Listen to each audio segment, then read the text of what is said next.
Good morning. This is another Pursuing God's Heart. Just looking at Matthew, end of Matthew's Gospel, and chapter 26, verses 26 down to 29 is the place where Jesus takes the bread and he blesses it and he gives it to his disciples and says, "Take, eat, this is my body." And just coming into a weekend, our first weekend where we can't meet as a church, and I'm gonna miss it. I'm gonna miss all aspects of Sunday church at Trinity Chippenham. But the one thing that I'm sort of scratching my head about a little bit is communion, or the Lord's Supper, because this is something that we're supposed to do together, and obviously we can't do it together. So we're trying to figure out, okay, what does that look like? Obviously, as family units, that's great, but as a church, and so we're gonna try with a conference called communion. Maybe that's going to become a thing. But just looking at the text, there were just a couple of things that stood out that made this a bit of a highlight as I was reading through this morning. First of all, looking back, there's the significance of what Jesus did, not just in terms of the bread and the wine, but in terms of his death, which is what it's signifying. And so looking back, verse 27, he says, "Drink of it, all of you, for this is my blood of the covenant, which is poured out for many for the forgiveness of sins." It's the language of the new covenant.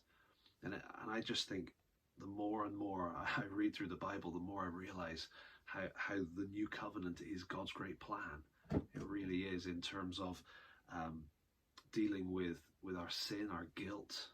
Here it refers to the forgiveness of sins. That's incredibly wonderful privilege to have our sins forgiven because of what Jesus did on the cross. But there's also other aspects to the new covenant as well.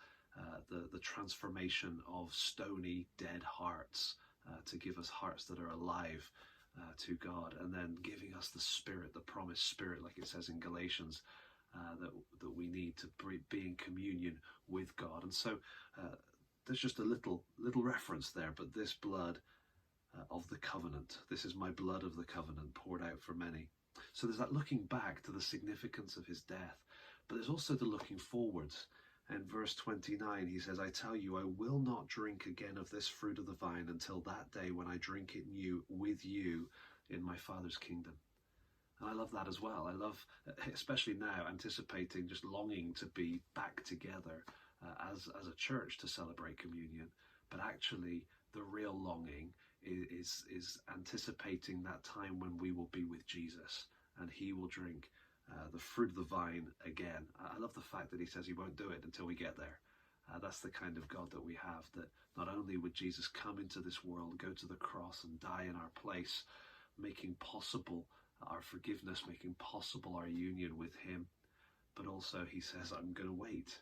And there's a reason for that. I won't get into it now, but he says, "I'm going to wait, not drink the fruit of the vine until I drink it anew with you in my Father's kingdom." Now that is something to look forward to, even more than being able to gather together.